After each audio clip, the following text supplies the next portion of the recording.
My mother humiliated my fiancé with a cruel gift in front of my entire family. Now she's banned from my wedding until she apologizes. I, female 25, am getting married to my fiancé Kevin next month. My family loves Kevin and Kevin loves them. However, my mom is the brutally honest type who constantly dishes out her opinions and thoughts on what people wear, how they look, how well off they are, mostly negative, tasteless, backhanded comments. She says she can't help it, and that no one should be offended when she's just being honest. When she met Kevin, she kept making comments about him, his car, his degree, etc. With time and strict conversations, I was able to get her to show some respect, but she kept annoying Kevin by constantly talking about his hairless face. His face is clean. He doesn't have a beard or mustache, which he can be very insecure about. He comes from Irish origins, so he's white. He has no facial hair, while I'm Hispanic. Mom made jokes with her husband about how unmanly it is to not be able to grow a beard or a mustache. Those comments hurt Kevin so much. I had a very, very stern conversation with her, and she said, "Oh, I didn't realize those remarks were offending him. I was just teasing him, or, you know me. I'm just giving my humble, honest opinion, so we shouldn't take it personal and should learn that as how I am." She ended up sincerely apologizing to Kevin, and we left it at that.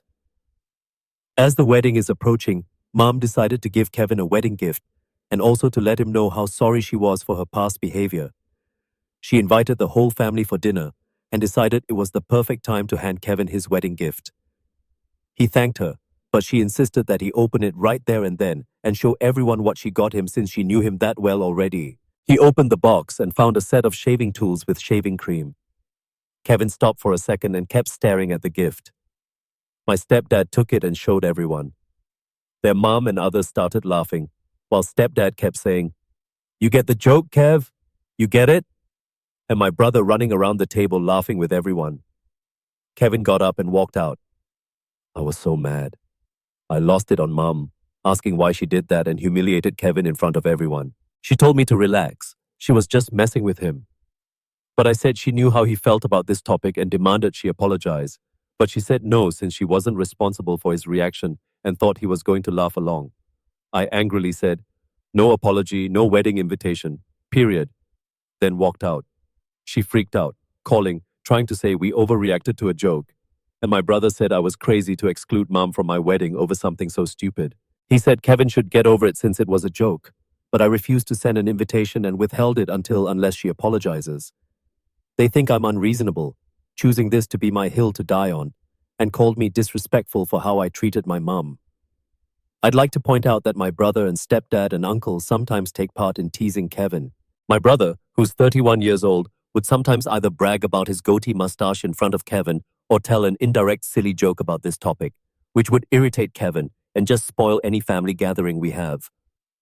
But Mom is the one who started this whole campaign, and I've already had conversations with her about it. Kevin is American, but has Irish origins. Now, as always, we hear that a lot in many of these stories. People saying, "Oh, this is just how I am. They should accept me for being who I am." And we always say it's not an excuse for being a shitty person, right? But I kind of do wonder, although they're claiming it's a joke, it's really obviously affecting Kevin pretty badly. Enough to get up in front of your family and walk out, which is pretty big. A big statement, I think. And would you want your family there?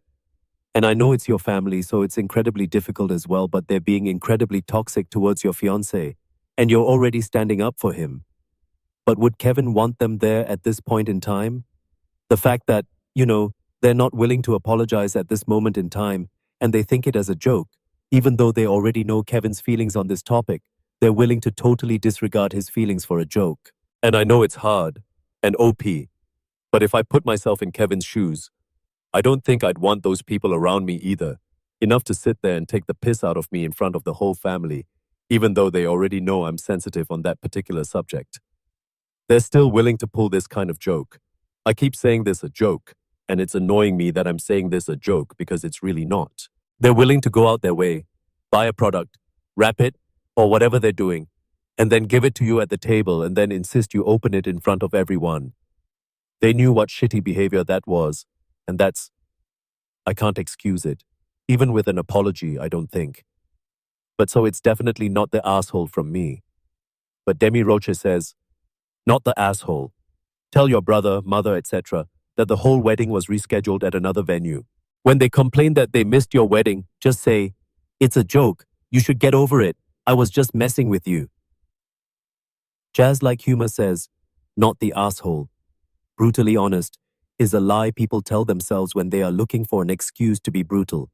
And being deliberately brutal is always an asshole thing. Same thing with "it's a joke" when people do something deliberately cruel and then claim joke to excuse their cruelty. This is behavior that someone ought to be guided past by kindergarten. If there is a difficult truth to be said, there is a kind and tactful way to say it. If it is a joke, it should bring delight and surprise, not pain. Old Dino Cat says, not the asshole, but your mother doesn't seem like the only asshole in your family. You say the whole table laughed, and your brother doubled down that it was just a joke, even after you explained why it wasn't. I feel bad for your fiancé. To which Opie replied to their saying, yes, all of them. My stepdad, my brother, my uncle, family friend, my sisters, and others. But my focus was on Mum, because she's the one who gave the gift and insisted he open it in front of everybody. Mobyhead once says, and quotes, "My family loves Kevin," and then says, "You need to seriously re-examine this assumption. I think they, particularly your mother, are trying to drive him off." Not the 2-cent psychologist says, not the asshole. Good for you standing up to her for Kevin. I also recommend you put a deadline by which you're expecting the RSVP. That is, don't give them until the minute before the wedding to offer half apology. It should be a proper apology at a family event before the wedding. And if she still holds out, then you can escalate. 1. We can't possibly go to family event X with people that disrespect my husband. Or 2. How can I let my future kids be with someone who routinely mocks their father? Best of luck and congratulations. And one more from Soul and Fire who says, not the asshole. I'm so sick of people using being brutally honest as an excuse for being cruel and thoughtless. It's pure laziness and unwillingness to improve as a person. Also, why is no one calling Mom out on this being her hill to die on? Now, what do you guys make of this? What would you do if you found yourself in this situation? Just picture this. You're sat at the family table and your family starts mocking your partner. How would you feel about it and how would you react? Let me know your thoughts in the comments below and we'll move on to the next story. 3. Second story. Am I the asshole for calling security on student parties even though I know they'll be charged for the disturbance? And our next story comes from Frozen Toast 96. Am I the asshole for calling security on student parties even though I know they'll be charged for the disturbance? I live in student housing, and as can be expected, loud parties are quite common. There is a number to a security company you can call if there are disturbances after 10 p.m. Then I'm a frequent caller of this number, as I refuse to tolerate loud music and screaming when I'm trying to relax or sleep. Now, here's the thing about calling the security company. They send a security guard to stop the disturbance. Then the people causing the disturbance are charged for their time.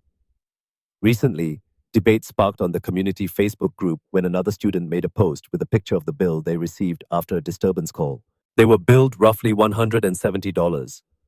The post read something like, "Please remember that you live in a student area and go talk to the people causing the disturbance before you call security, as they probably don't have the funds to spare for a disturbance call and will keep it down if you ask." I mentioned that perhaps they shouldn't have a loud party after 10 p.m. if they didn't want to pay the price. Now, that's not my responsibility to get up in the middle of the night to ask them to keep it down when they shouldn't even be making noise in the first place. I was immediately called an asshole who shows no consideration for other people's situations. So am I the asshole for calling security on student parties even though I know they'll be charged for the disturbance? Note, I don't live in the US, even though students here tend to live on a tight budget, but they're not automatically dirt poor and in debt up to their ears. ETA. I tried talking to people partying twice when I first moved in, but literally nothing happened, so I gave up and started calling security instead. ETA. It is not the same people partying every time, and there can be people in my building or in the surrounding buildings. I live in an area with 2,000 student rooms and apartments, so there are plenty of people wanting to party. Depending on the time of year, the parties can happen as often as once or twice a week. The rule in the housing area is no noise after 10 p.m. But I usually don't call until I try to go to sleep and can't because of the noise. Now, I'm not sure if this is a UK-based one or not, but I know students in the UK love a party. And whenever I hear about like students going to university and stuff like that, they're always talking about like it's going to be a real party atmosphere within the dorms and all this kind of thing. Socializing, drinking and all this, which I do get it. But at the same time, I'm going to say not the asshole because, the rules are there for a purpose. They're breaking the rules. People want sleep. Not everyone goes to university and have this party atmosphere and wants this party atmosphere. So I think you do have to respect people that are around you. And it's just common courtesy. And that's just me. And I know I might get hate for this one. I can feel it already. But to me, I'm just basing this one on simple common courtesy. I actually have a family member who is like security maintenance for one of these dorms in Oxfordshire, and some of the stories I get from this guy are absolutely wild. I mean, a couple of weeks ago when I was speaking to him, he told me he had to go in there because one of the students kicked the door off its hinges, and it wasn't even kicked. He sort of shoulder barged it because they were junk, and he was trying to see if he could barge the door open, and he knocked the door off its hinges, pushed the door into the other wall, and left a big, door-shaped crack straight in the other plasterboard wall. And this same group of students emptied a fire extinguisher into their room as well. So it was which I think is dangerous, isn't it? I'm not sure, but yeah, it just sounds wild. And I know not all students are like that, but that was just one example he gave me, and I was like, what the hell do you have to deal with there? These are people that are like adults. So I'm going to say not the asshole for me on this one.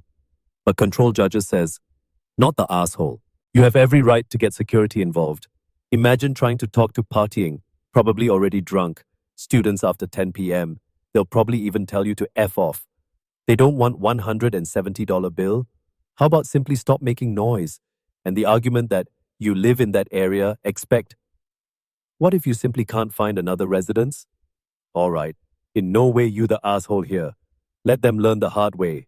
Beatrice Kiddo 42 says, why do I get the idea OP is watching the clock? Wait until it's 10 to call? Everyone sucks here.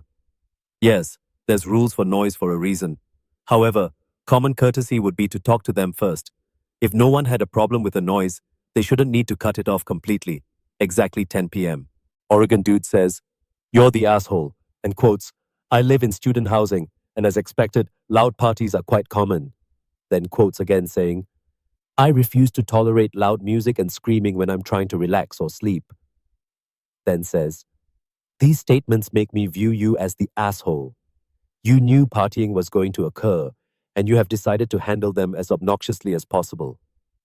Winter Mouse says, not the asshole. Funny how they accused you of showing no consideration for others when they're the inconsiderate ones keeping fellow students and other residents awake with their loud disturbances. If they don't want or can't afford to pay the fine, they should keep it down. Second man says, you're the asshole. You live in student housing. Many college kids are up partying and socializing. This is why they choose to live in these types of housing, so they won't be disturbing neighbors trying to sleep. Also, calling authorities should be a last effort. Speaking with your neighbors and being cordial should always be your first go-to. This is the equivalent of living in a dog-friendly housing with allergies and getting mad that there are so many dogs around. Quack to the Future says, info. Are these parties on a school night or weekend? Are they at 10 p.m. or 2 a.m.? Honestly, one party a week on Saturday night that goes past 10 p.m. seems like cost of living in student housing. You're not going to make a lot of friends if you keep calling the authorities on them. Jack Lee says, you're the asshole. You wouldn't rent a flat over a pub and then complain about drunk people in front of your house. Same thing applies to student housing. People there want to have the time of their lives, and student housing is basically the ideal location to connect with and make memories with fellow students, even if that makes a ton of noise. You even expected this from the place when you moved in, yet now you want the others to bend the knee to your lack of ability to get earplugs or knock on doors at midnight. Sure, you have rented a room that states yours should shut up after 10 p.m., but we can see from your post that you knew this wasn't realistic, and this sub isn't titled, Am I the right to do so? Because you clearly are, but am I the asshole? which you also clearly are. Maybe a walrus says, not the asshole. If they don't want to pay the bill, then they shouldn't make noise. The rule is there for a reason. And if they don't respect the rule, why should you respect them? Plus, it is not your place to enforce the rules. You don't know who's on the other side of the door. If this is a bunch of nice nerds that apologize and comply, awesome. It's a group of drunk and aggressive bros, then it can get heated pretty quickly. This is why there are security people. Use them. And one more from Here Comes the Sun who says, everyone sucks here. They shouldn't be inconsiderate, but you shouldn't be either. Just go knock and ask them to quiet down before calling security on them. Also, you live in student housing. What did you expect? Can you use headphones sometimes if it isn't that bad? Now, what do you guys make of this one? As expected is verging on you're the asshole, but I just don't think it is. Let me know your thoughts in the comments below, and we'll move on to the next story. Fool. Third story. Am I the asshole for telling my cousin's fiancé that he scammed me in order to buy her a diamond ring, which resulted in the end of their relationship? And our next story is from I Need to Calm Down, titled, Am I the asshole for telling my cousin's fiancé that he scammed me in order to buy her a diamond ring, which resulted in the end of their relationship? 4 days ago, I received a call from my cousin Charles. He's asking if he could borrow some amount because his girlfriend's dog got into an accident and is in dire need of immediate surgery. I'm a dog lover, and Charles sounds panicking, so I got convinced easily. I lent him 10,000 pesos, around $200, and that amount is no joke because I have to work 5 days in order to earn that. Then, yesterday, I met Charles' fiancé at the mall while I'm buying a new phone. My first thought was to ask her how the dog is, but then I noticed she's carrying her dog with her. The dog looks healthy, which left me confused, so I asked her about the accident, and even she was confused as well. But she changed the topic right away by flexing her diamond ring. Apparently, Charles proposed to her 4 days ago. She said it was too sudden and that the day before that, they had a really huge argument because Charles seems to be evading the talk about their marriage. And it made sense to me. There is no dog accident. Rather, Charles made up the story because he was desperate to buy a diamond ring. I got furious because I hate it when people lie to me, so I told the fiancé about it. That Charles told me her dog got into an accident, and I lent him $200 for the operation, which he probably used to buy her a diamond ring. She got silent before she said her goodbye. Then, earlier, Charles barged into our home, furious and looking for me. He's mad because I told his fiancé that he scammed me, and now she broke up with him for good. He's blaming me for everything, and especially since it has not been confirmed whether or not he used my money to purchase the ring. In my defense, I told him that even if he didn't use my money to buy it, he still lied because the dog didn't get into an accident. Anyway, my mom sided with him. What? Telling me that I should have at least confronted him first rather than ruining a relationship and Charles's reputation. It's late night here, but I can't sleep because I'm fuming in anger. It's unfair that everyone seems to be blaming me for this breakup. Am I the asshole? Absolutely not the asshole. The cheeky bastard actually bashed into your place and got mad at you after he scammed you. It makes no sense. This is consequences for Charles's own actions. I can't believe he did that. And it's like you said, even if he didn't use the money on the ring, it still went towards something. He was still desperate for money. He obviously spent the money on the ring somewhere along the line, and he was desperate for money somewhere else because he bought that ring, or because he did buy that ring. So yes, he absolutely scams you. He lied about the dog being very, very ill. So yes, he's the asshole, 100%. Not you. But Disney Addict says, not the asshole. Your cousin lied, plain and simple. It doesn't matter what he used the money for. He made up an emergency to try and scam money from you versus just asking to borrow money. She didn't break up with him because of you. She broke up with him because he's a liar and a manipulator. I guarantee it's been a pattern in their relationship. No Jellyfish says, not the asshole. Charles lied to you and to his fiancée. The only person he should be blaming is himself. Tony Sue says, not the asshole. You work hard for your money. There is nothing worse than a moocher. Learn to take that money. That's why if someone in that situation were to tell me their dog needed surgery, I'd offer to go to the hospital with them to pay for it there. That way I know where the money is going. I never give money to anyone, though. I'm very generous and have helped others buy things and pay for things, but I do it directly. Rest assured, you are not the asshole at all, and you didn't ruin his relationship. He did. Also, you probably did the girl a favor. Now she won't be marrying a lying, scheming, good on you. Shadow Fox says, not the asshole. You told her that you gave him $200 for her dog's operation. That alone is a huge lie that he brought her into. I'm sure she'd have connected the two situations as well. He obviously gave a very poor reason when she confronted him. And one more from Hey Demons It's Me Air saying, not the asshole. For $200, I kind of doubt it's even a real diamond either. If he didn't want his ex-girlfriend to find out he's a scammer, maybe you should consider not scamming people, especially with a scam that collapsed in all of 2 seconds when you saw the perfectly healthy dog. Now, what do you guys make of this story? What would you do if you found yourself in that situation? Would you tell the girlfriend about what happened when you saw the dog and it seemed perfectly healthy? Let me know your thoughts in the comments below and your verdicts on all of today's stories if you choose to share them.